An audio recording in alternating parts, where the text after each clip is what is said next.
Mga high-tech na lock ng pinto rating. Wooden manual single axis rotating locking interface 8/10. Ganito yung mga high-tech na mga lock sa mga bahay nyo na usually sa mga back doors o kaya sa mga second doors or sa mga toilet ginagamit. Kasi sobrang handy nito. Iikot mo lang yung kahoy. Sobrang dali lang din i-install nito. Kaso katagalan lumuluwag yan tapos umiikot siya ng kusa. Steel bolt door latch with anti-loss dynamic synthetic linkage module.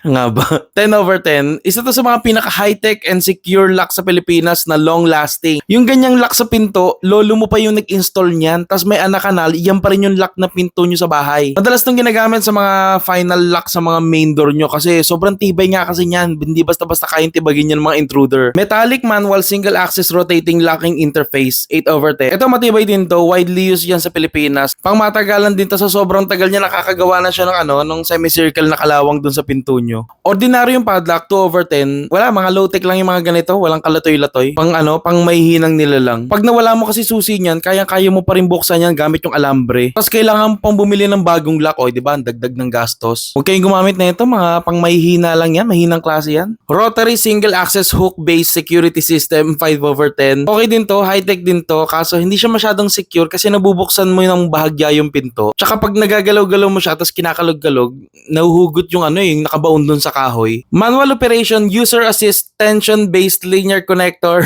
9/10. Nothing beats the lock na ikaw mismo yung may control.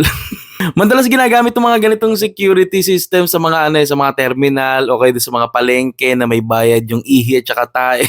Kaya may bayad dyan kasi mahal yung maintenance sa mga ganitong high-tech na lock eh. Bago natin ituloy, shoutout muna tayo sa mga tropa natin na sina Rioli John Samihon, Alfred Dikdikan, John Matthew Nimo, Mark Jezreel Dero, Era Cruz, Steve Augeri, Jacob Brent Payot, Kenneth Ongriano, Charles Arias, Savannah Kasongkad. Flexible steel, multi-loop metallic locking protocol 6/10. High-tech din to, kaya lang hindi siya ganun kadali gawin every time na maglalaka ng pinto kasi bilin sa'yo ng tatay mo na dapat may certain na bilang yung pag-ikot mo dun sa alambre para sure na matibay. Nakaamoy kamay yung yung kamay mo pagkatapos mo mag-ikot-ikot ng alambre. Chain lock 1/10 kasi mga hampas lupa na yung gumagamit nito.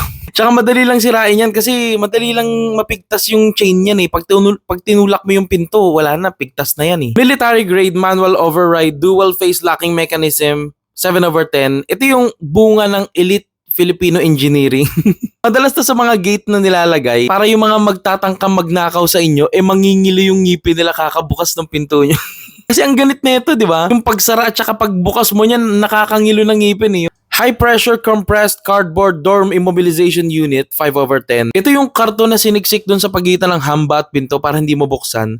Madalas pang kwarto lang yung mga ganitong high-tech na laki o kaya naman sa mga sa mga pinto ng drawer or ng mga cabinet na maluwag na or nawala yung susi kaya hindi nyo na mai-lock. So ito na yung gagamitin yung lock. Integrated multi-barrier entry suppression technology 4/10. Yung kapag yung pinto nyo handle lang talaga ang meron, walang kahit anong lock.